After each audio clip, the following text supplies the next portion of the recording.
The God Machine by Elias Lamshol. The name Richard T. Mitchell is one that is universally despised in both scientific and religious communities. It is my greatest displeasure to have been a part of the experiment that earned him that ire.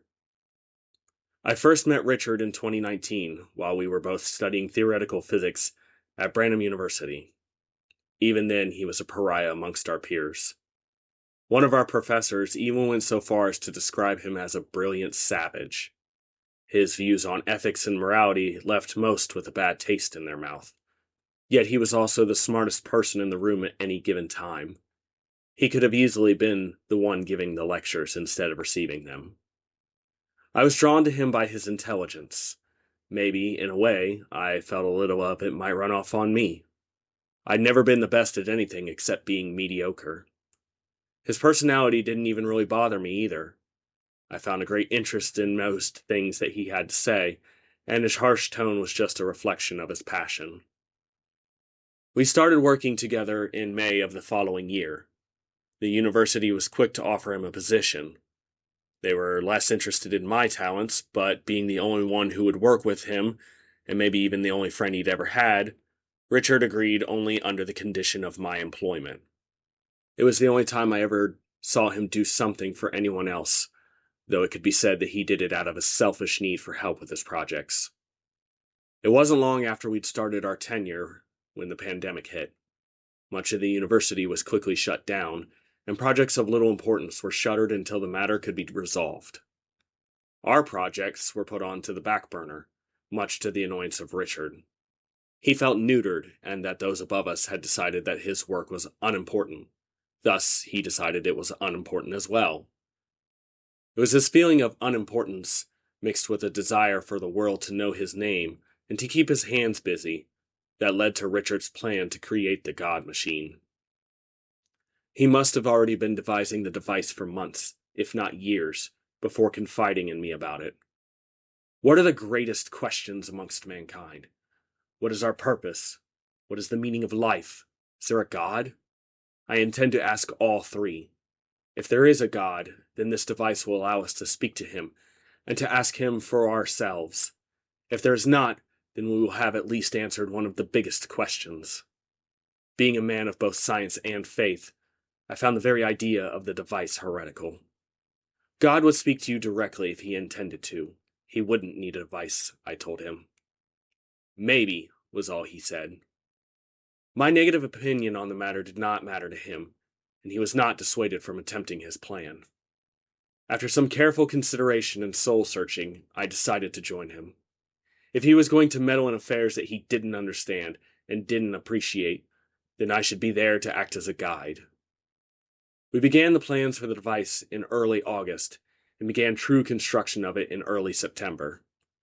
As David did previously, I believed that Richard had already been planning on how to create this thing, because his plans from the start were already well detailed and only needed minor adjustments. By early December, we had a prototype of the machine. I will not, for obvious reasons, detail how the machine worked. In my arrogance, I'll admit that I had become entranced by the idea of the device and the possibility to talk to God. All my previous fears had melted away. I was now under Richard's spell. With our prototype created, our production of the true device started. In March of the following year, we completed it. The device, which Richard proudly labeled the God Machine, was finally ready to be turned on. Richard was so confident in his abilities that he didn't want to bother with a test of the device, and instead sent out emails to notable heads of both science and religious institutions. I was confident in his abilities and our work as well, and the thought of it failing didn't bother to cross my mind. We had done it. We had built a machine capable of hearing God. Despite the lingering restrictions put into place on large gatherings, the university's lecture hall where Richard and I would unveil the device was full. Those who couldn't attend the function in time or who didn't want to leave their location out of some petty belief that the device was a hoax watched from computer screens. At 12:30 on April 3rd, Richard began his speech. Ladies, gentlemen, noble members of both science and faith, Today, I present to you a device years in the making, a device that could change the course of human history and rewrite all we know. Today, I present to you the God Machine. As predicted, there were notable objections, both to Richard's proclamations and to the very nature of the device itself and what it was intended to do. Accusations and questions were hurled at us with breakneck speed, and the crowd seemed to be on the verge of attack. Yet Richard was unfazed. With the biggest, loudest, booming voice I'd ever heard him produce, he told the crowd to quiet down. The debate is over. The discussion is pointless. The device is here, and today we shall activate it. Those of you who do not wish to be a part of history may now take your leave. Those of you who will stay will be witness to the greatest accomplishment of mankind. With that, several members of the crowd rose and stormed out of the hall. When it seemed apparent that no one else was going to leave, Richard smiled. Let us begin. The device was about the size of a portable stereo. The black exterior was smooth, except for a couple of knobs and the presence of speakers. Richard turned the first knob, and a hiss of static filled the air. A second knob was turned, and the static cleared. For several long moments, there was an uneasy silence. I could hear muffled voices in the crowd, likely discussing how the device was probably a hoax, and what a waste of time this was.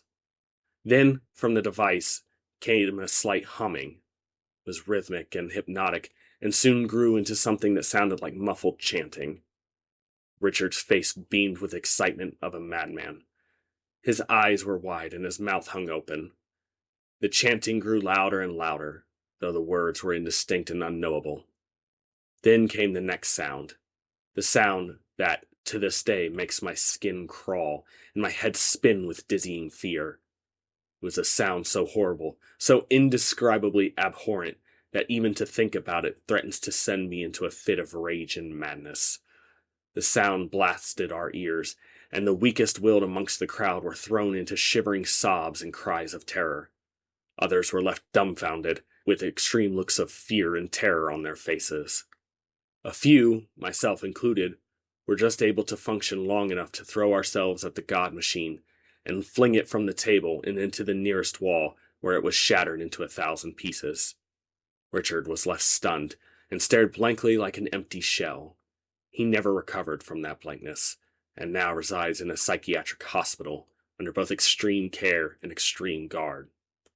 As for myself, I was beaten and bruised for the part I played in the construction of the device, and was stripped of my degrees and honors.